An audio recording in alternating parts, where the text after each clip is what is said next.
Next level.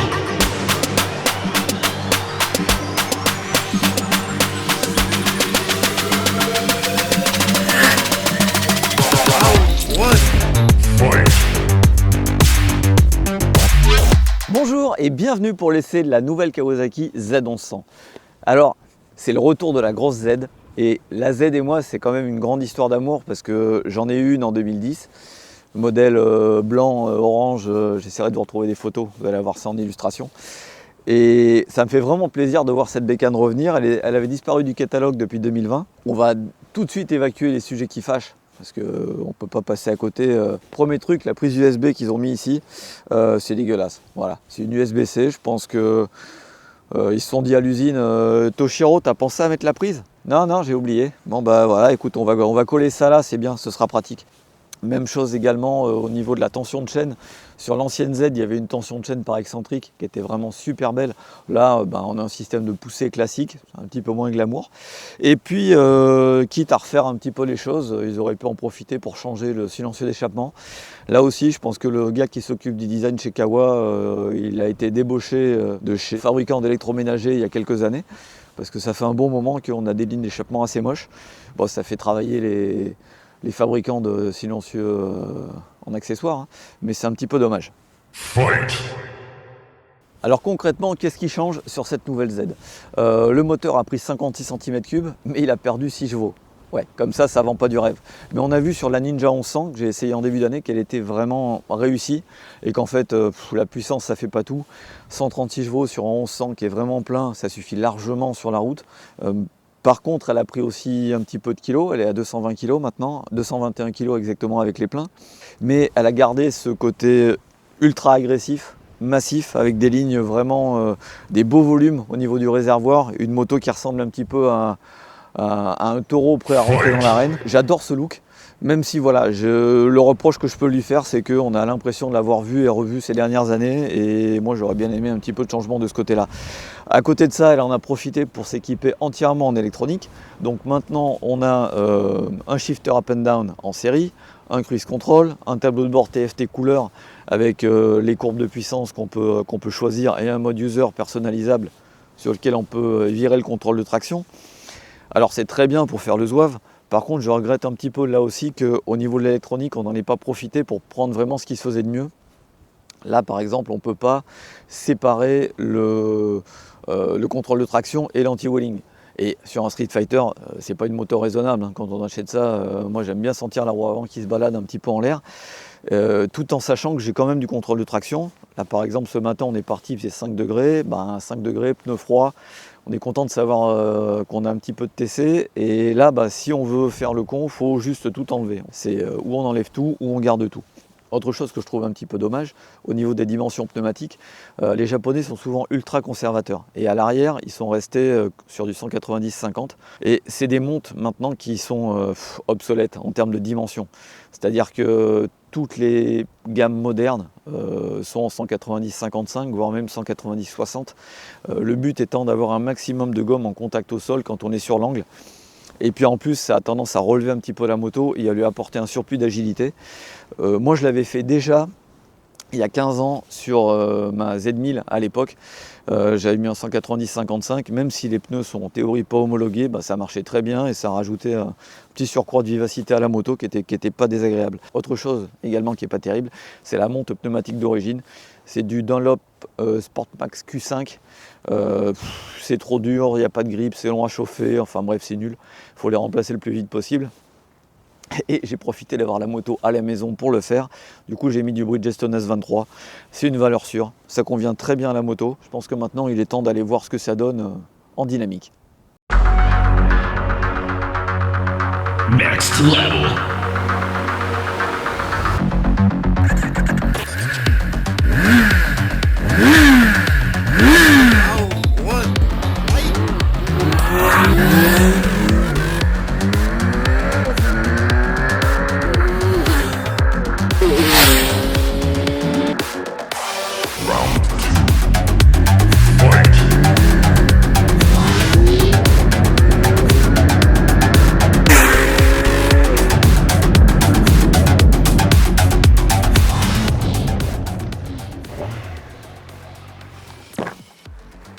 bah la Z en mode dragster, c'est pas mal, hein, c'est rigolo quand même. Moteur super facile à gérer, embrayage précis, nickel, gestion poignée de gaz aussi. Temps de coupure du shifter, première seconde, faut bien y aller au niveau du débattement. Et puis c'est un poil long, mais bon, c'est pas une moto de course non plus. Après seconde, troisième, c'est vraiment nickel. On sent qu'il y a de la longe, le moteur est pas trop agressif. Non, c'est efficace, ça marche. La position est bonne aussi, on est bien calé. J'ai pas eu tendance à glisser ou à m'accrocher aux branches. Globalement, j'aime bien le bruit du moteur en plus.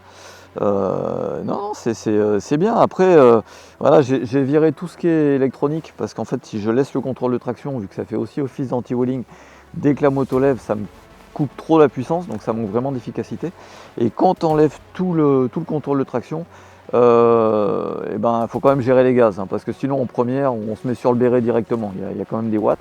Donc je bien géré en première. Après, une fois que la 2, on peut ouvrir en grand, ça soulage à peine, mais c'est pas trop violent, trop agressif. C'est bien efficace, quoi. Donc non, ça marche très bien. Mais ça m'a donné envie d'aller jouer un petit peu. Next level. Next level. Alors l'inconvénient du boîtier IMU, qui est quand même vachement plus perfectionné, c'est que c'est plus difficile de faire sauter l'ABS quand on a envie de faire le con. Donc dans ces cas-là, il n'y a pas 36 solutions. Il faut juste enlever l'ABS. Voilà, en général c'est là-dedans. C'est le petit fusible 25 ampères qui est là. Hop. Fini l'ABS.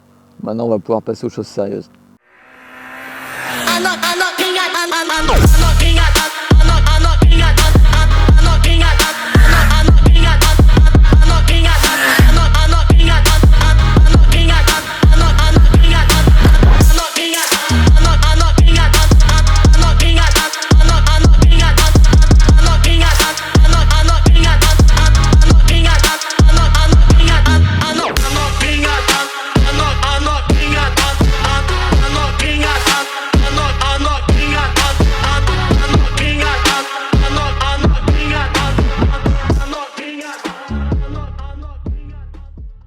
Ouais, je sais, vu comme ça, vu le cadre et tout, ça change un petit peu d'habitude, mais je t'explique, on est fin novembre, on se pèle le jonc dehors, la température aujourd'hui c'était entre 5 et 11 degrés, on est quand même mieux au coin du feu, tranquille, pour parler de cette nouvelle Kawasaki.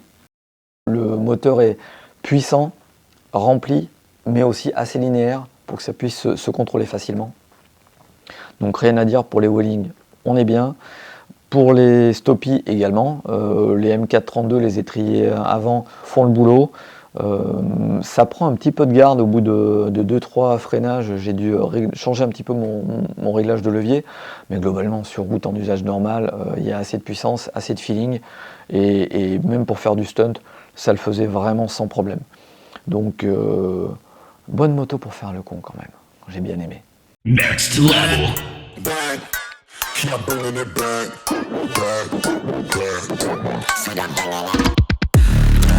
Je suis content de retrouver la bouille de la Z, le style Tsugomi comme disent les Japonais.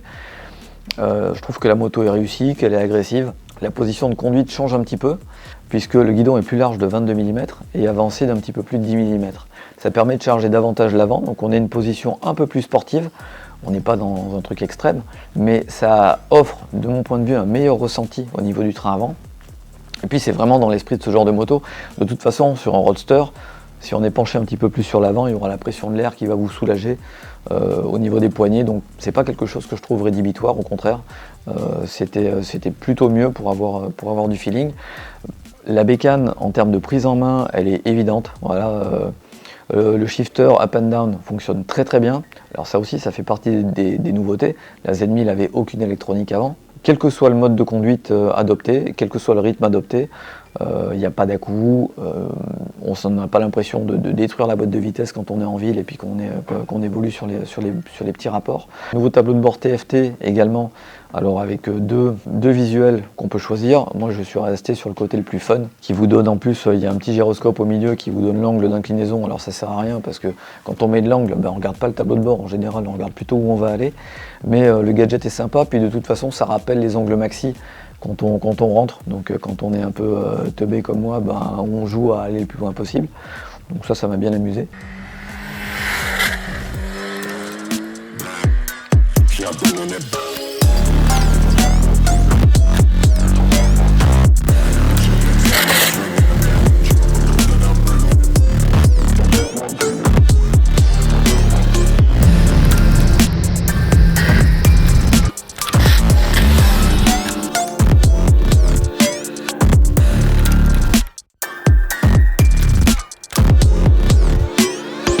gros roadster bien péchu et plein de couple, c'est fait pour tartiner sur la route, surtout s'il y a des virages.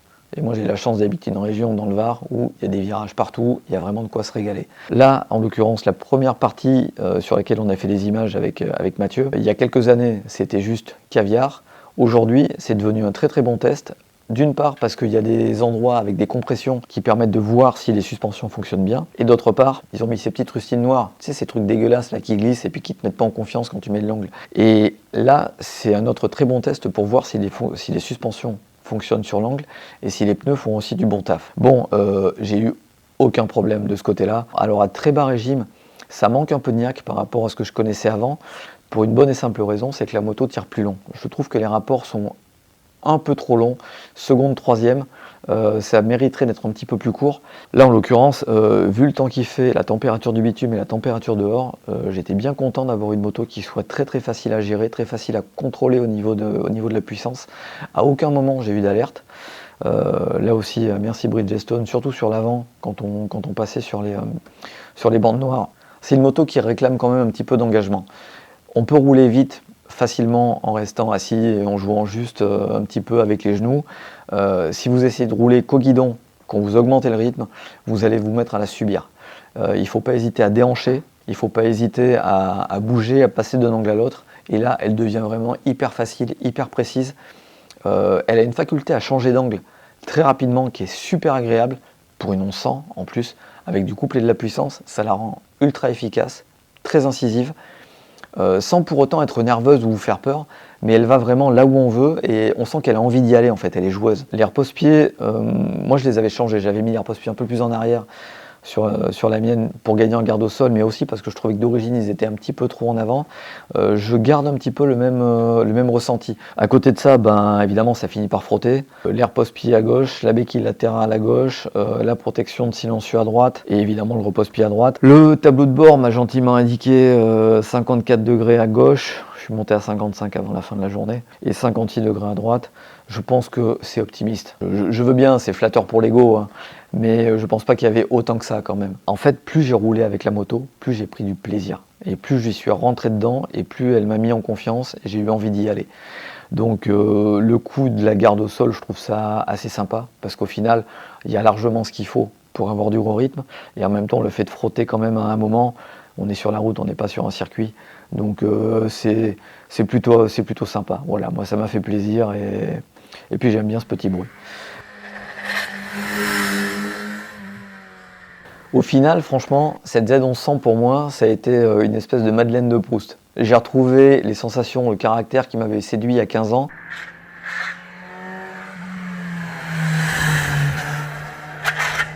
Mais dans un écrin plus moderne, avec une électronique complète. La moto globalement est très bien équipée et elle conserve ce côté vivant. En fait, elle est super attachante. Voilà. Sur le papier, c'est pas le meilleur roadster. C'est pas la plus puissante, c'est pas la plus légère, c'est pas la moins chère non plus. Là, on est quasiment à 13 000 € avec cette version SE, que je privilégierais malgré tout. Je crois qu'il y a 1 200 € d'écart avec la version de base. La qualité des suspensions, le feeling que ça procure et leur confort, ça contribue vraiment au plaisir au quotidien, beaucoup plus qu'un silencieux d'échappement ou d'autres pièces tuning que vous pouvez mettre sur la moto. Donc ce petit plus au niveau des suspattes, c'est vraiment bien. Le réservoir fait 17 litres, c'est dans la bonne moyenne. Et voilà, à mon avis, la conso, ça va être entre 6 et 8 litres, suivant votre manière de rouler. Moi, je trouve que cette Kawa, elle tape quand même juste. Je suis vraiment content que Kawasaki l'ait remise au catalogue, parce que c'est une moto qui est attachante. Voilà, je le répète encore une fois, mais je me suis régalé et je la garderai bien quelques jours de plus. Voilà, j'ai terminé mon café. J'espère que cet essai vous a plu. Moi, en tout cas, je me suis régalé avec cette bécane. N'hésitez pas en commentaire à me dire ce que vous en pensez. Si vous voulez plus de technique, plus de détails, plus de ressenti. Si vous voulez surtout qu'on fasse d'autres essais du même genre. parce que moi j'avoue que je préfère avoir beaucoup plus de marge pour faire des essais comme ça sur les routes que je connais en ayant le temps de rouler la moto avant, plutôt qu'en lancement presse où on est quand même pendu et où surtout on ne peut pas faire ce qu'on veut en termes d'image. Là, je pense que c'était quand même assez dynamique. Donc j'attends vos commentaires. En attendant, merci pour votre fidélité. N'hésitez pas à liker, à vous abonner, à partager. C'est hyper important et ça va nous permettre de continuer à dynamiser cette chaîne et à vous proposer des sujets sympas. A bientôt au prochain essai. À ciao.